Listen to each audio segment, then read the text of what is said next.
ये घोटाला तो क्या करेंगे, इतना विश्वास से बोल सकती हूँ कि अपने घर से पैसा दे के कम करवाते हैं। वो तो 6-7 साल प्रधान रहे हैं, 6 साल प्रधान रहने के बाद भी वो अभी ये चाहते हैं कि इनको 30 साल के बाद ही निकाल दे। क्यों निकालेंगे?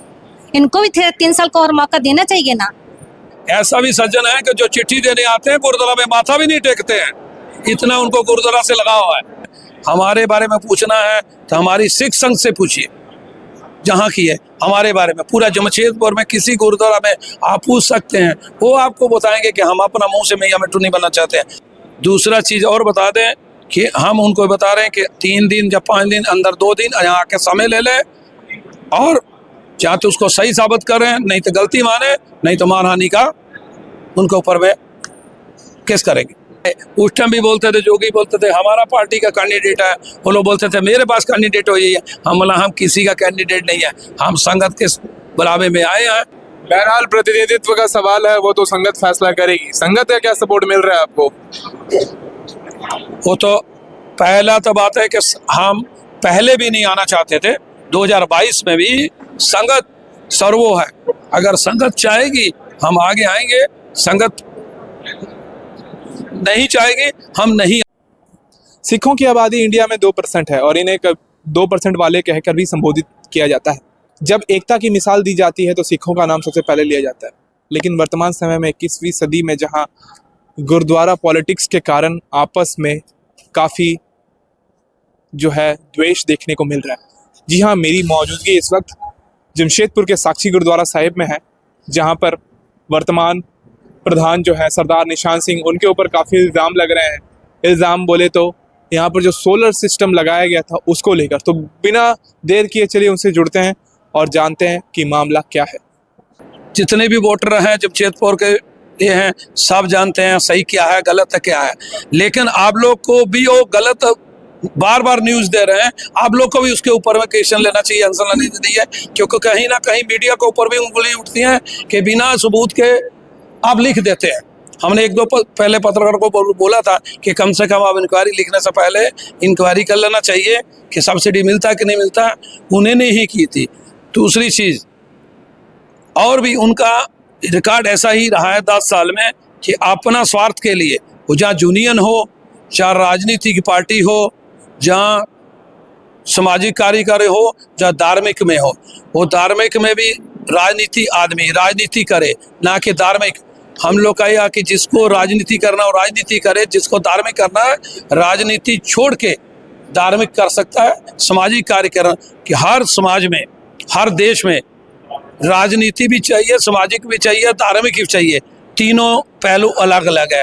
वो सबको कमान करना चलना चाहते हैं, अपना स्वार्थ के लिए दिखाना चाहते हैं राजनीति में कि हमारा फलाना प्रधान हमारे पास है। पहले उनका निजी स्वार्थ के लिए सेंट्रल में भी गए, पार्टियों में भी गए, वहाँ भी इनकी पूर्ति नहीं हुई। हर मामला में यूनियन में भी वो क्या करते थे, यूनियन का क्लब में भी क्या करते थे, वो आप उनको जान से पूछ सकते हैं। हमारे बारे में पूछना है तो हमारी सिख संघ से पूछिए, जहाँ की है हमारे बारे में। पूरा जमशेदपुर में किसी गुरुद्वारा में आप पूछ सकते हैं, वो आपको बताएंगे कि हम अपना मुंह से मैया मिट्टू नहीं बनना चाहते हैं। फिर भी दूसरा चीज़ और बता दें कि हम उनको बता रहे हैं कि 3 दिन या 5 दिन अंदर 2 दिन यहाँ आके समय ले लें और चाहे तो उसको सही साबित करें, नहीं तो गलती माने, नहीं तो मानहानि का उनके ऊपर में केस करेंगे। सेंट्रल गुरुद्वारा प्रबंधक कमेटी का क्या स्टैंड है आप लोगों के प्रति? सेंट्रल कमेटी हमारी न्यूट्रल बॉडी है और साक्षी का हमारा संविधान है। जब तक कोई इशू नहीं होता है तब तक सेंट्रल कमेटी कहीं भी रोल में नहीं रहती है। उनका काम है सब कमेटियों को जोड़ना, ना कि निजी के स्वार्थ के लिए उनको सपोर्ट देना। क्योंकि उनके साथ भी ये जो हमारे ऊपर लगा रहे हैं, वो सेंटर में कभी ताला खुलवा देंगे, कभी लगा देंगे, वो कर चुके हैं। उनके ऊपर भी वो लोग इल्ज़ाम लगा चुके हैं। अरे ऐसा नहीं कि हमारे ऊपर ये है। बहरहाल प्रतिनिधित्व का सवाल है, वो तो संगत फैसला करेगी। संगत का क्या सपोर्ट मिल रहा है आपको? वो तो पहला तो बात है कि हम पहले भी नहीं आना चाहते थे, 2022 में भी। हम बता दें कि कोई भी हमारे भाई बंधु जो भी हैं, जो अभी आने का इच्छुक हैं, 8 साल रहे हैं, तो 3 साल 6 साल तक सर्वसम्मति होती है अगर संगत चाहे तो। वो उस टाइम कोरोना का हवाला दे के टाइम पार कर रहे थे। बाद में जब कोरोना हट गया, संघ को 2-3 चिट्ठी लिखी, उनकी कोई सुनवाई नहीं हो रही थी। फिर दास ने चिट्ठी लिखी 11/4/2021 को, उनने चोन का कोई भी प्रक्रिया नहीं चालू की। कब करते हैं? मार्च 22 में करते हैं। उस टाइम यही जोगी यही हमारे पास आके कि मंटू किसकी मनमानी कर रहा है, किसी का सुन नहीं रहा है, आप जैसे वो आदमी की जरूरत है, नहीं तो ये राजनीति लागू होना चाहिए, ये होना चाहिए बोल के आए। उस टाइम भी बोलते थे, जोगी बोलते थे हमारा पार्टी का कैंडिडेट है, वो लोग बोलते थे मेरे पास कैंडिडेट हो है। हम बोला हम किसी का कैंडिडेट नहीं है, हम संगत के बुलावे में आए हैं और हम 3 साल के बाद आना नहीं चाहते थे। ये पूरा संगत को बताया, जमशेदपुर की संगत को बढ़ाया, जो भी होता था बोलते थे कि आप क्यों नहीं मना। हम बोला नहीं, 3 साल हुआ है, आगे और किसी को मौका मिलना चाहिए। लेकिन अभी संगत सर्वो है, अगर संगत चाहेगी हम आगे आएंगे, संगत नहीं चाहेगी हम नहीं आएंगे, क्योंकि हमको अपना बिजनेस देखना है, हमको और अपना काम करना है। फिर भी हम ये बता रहे हैं कि राजनीति वाला आदमी गुरु घर में हमारा संविधान में लिखा हुआ है कि जो भी किसी राजनीति पार्टी से ताल्लुक रखता है वो गुरुद्वारा का मेंबर नहीं हो सकता। तो क्या आने वाले चुनाव के लिए आप तैयार हैं इस बार? आप हम बोला ना, तैयार का तो बात छोड़िए, पहले पूछिए कि आपका जो समय हो रहा है, समय के हिसाब से आप क्या कर रहे हैं। हमारे संविधान मुताबिक जो भी है सिस्टम है, सिस्टम के हिसाब से चोन प्रक्रिया होगी। हम आपको बताएं पहले भी, बैसाखी के बाद हमारा जनरल बॉडी मीटिंग होता है, हम उसी दिन ही चोन डिक्लेयर कर देंगे, देन वोटर लिस्ट बनेगा और चोन होगा। हमारी कोशिश पहले भी थी पिछले साल कि सर्वसम्मति से, साक्षी एक सेंटर जगह है कि सर्वसम्मति से किसी को भी चुन लिया जाए।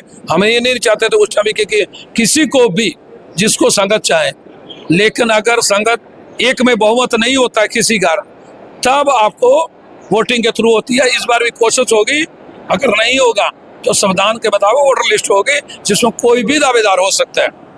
आगे से एक चीज हमें बता रहे हैं, 8 साल करने के बाद भी दूसरा को मौका क्यों नहीं, किसी और को मौका देना चाहिए, हम अभी भी बोलते हैं। और उनको क्या लगा हुआ है, हम तो और 2015 से उनसे पूछना चाहिए कि उसके पहले कभी कोई मेंबर था? कभी गुरुद्वारा ऐसा भी सज्जन है कि जो चिट्ठी देने आते हैं गुरुद्वारा में माथा भी नहीं टेकते हैं, इतना उनको गुरुद्वारा से लगा हुआ है। अगली सवाल मैं आपसे करना चाहूंगा, अगर आप इस बार चुनाव में खड़े होते हैं तो संगत आपको वोट क्यों देगी? कुछ 2-3 उदाहरण बताइए, क्या काम आपने गुरुद्वारे के लिए?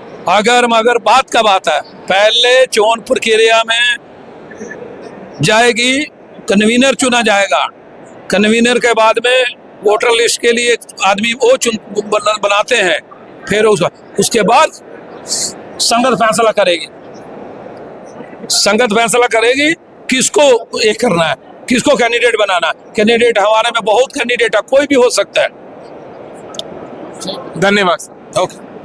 राज बिना ना धर्म चला है, धर्म बिना सब दले मले है। खैर, इस वाक्य को अमल में लाने की जरूरत सबको है। तो इसी के साथ मैं प्रेम श्रीवास्तव लेता हूँ आप सबको, तब तक के लिए धन्यवाद।